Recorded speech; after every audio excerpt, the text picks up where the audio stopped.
let's resecure our homeland. I now recognize the ranking member for an opening statement. Thank you very much, Mr. Chairman. Welcome, Madam Secretary, to the hearing. Mr. Chairman, before we begin, I want to recognize National Police Week and thank the officers who protect our communities, this capital, and our country honorably and ably. We appreciate their service. As we observe National Police Week, I again call on the Speaker to follow the law and finally hang the plaque honoring those brave officers who defended the United States Capitol from a violent mob on January 6th. Over 140 law enforcement officers were assaulted that day, and honoring their bravery and sacrifice, as promised, is the least Congress can do. Turning to today's hearing, I'm glad Secretary Noem is finally testifying before the committee. After all, it's been 3 months since I sent you a letter asking for her to testify on the Trump administration's dismantling of the Department of Homeland Security and its harmful effects on communities across the country. Secretary Noem, I guess the chairman didn't think systematically dismantling the Department of Homeland Security, firing the federal workers who keep us safe, and violating the Constitution of the United States justified your timely appearance before this committee. But when Donald Trump demanded that Congress hand him money to do more damage to our Homeland Security, Republicans bent over backwards to help him and his billionaire friends at the expense of the American people. Whatever got you here, Secretary Noem, I'm glad you found time among your many photo ops and costume changes to testify about why President Trump is seeking more taxpayer dollars and what you plan to do with that money if you get it. And it is a lot of money. We're talking about $176 billion. That's how much President Trump has demanded that Congress give you to spend next year.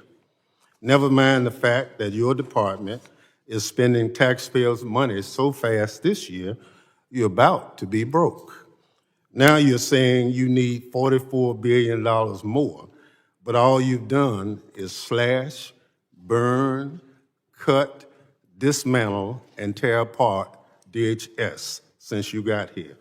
You cut programs at the Federal Emergency Management Agency that help Americans prepare for and recover from disasters.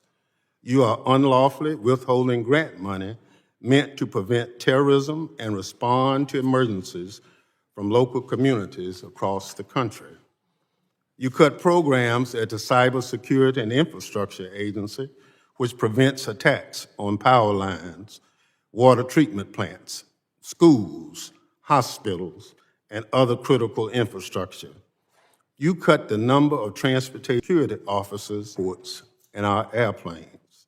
You cut the Office of Civil Rights and Civil Liberties, which keeps DHS from digging into Americans' private lives and violating people's constitutional rights. You are making Americans less safe. If you're cutting the things that help keep America safe, why should we give you an extra $44 billion? Is it to deport American citizen children with cancer? Is it to deport more veterans of the United States military? Is it to ignore the Supreme Court's order to facilitate the release of a lawful permanent resident you mistakenly shipped off to a foreign prison? Is it to punish people for exercising their First Amendment right?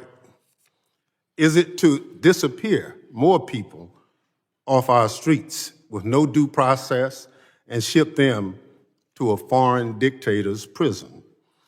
Is it to fire more military veterans who continue to serve their country by working for DHS?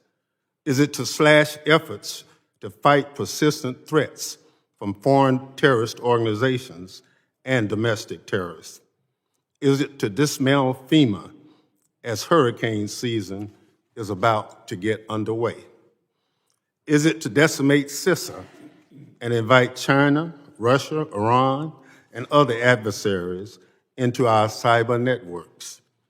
Is it just to be mean, threaten, and deny due process to vulnerable people?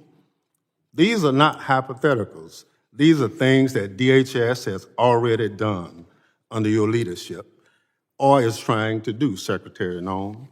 Your policies and actions are so bad that Republican members have been running and hiding from their own constituents, refusing to hold town halls because they know they cannot defend this administration.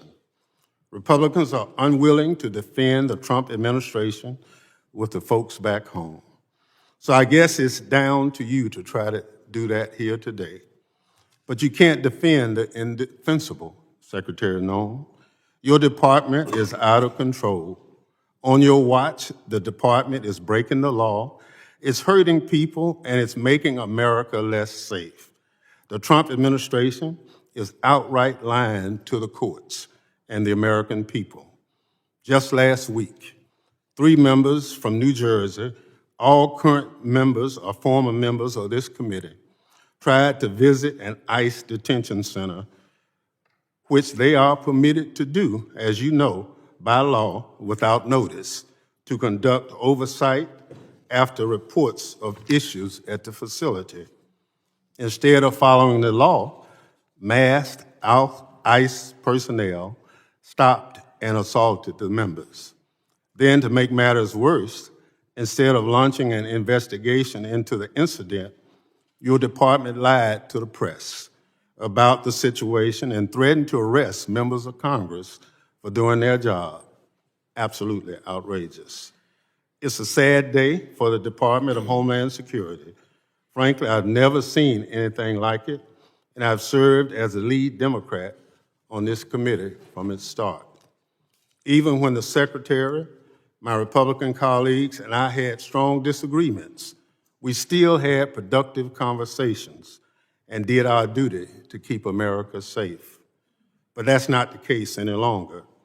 My colleagues across the aisle have sold their souls, or at least their spines, to Donald Trump. They try to cover the administration lies and blame Democrats for doing the job our constituents sent us here to do. Republicans have forgotten that Congress is a co-equal branch of government and that the oath we take to the Constitution is the same as the president. Republicans even want to cut Medicaid to fund tax breaks for millionaires.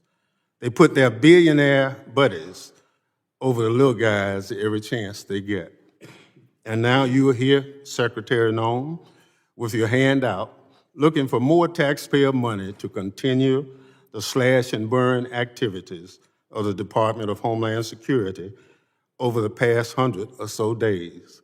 Until the Trump administration starts following the law, that's going to be a very, very hard sell. Mr. Chairman, I yield back.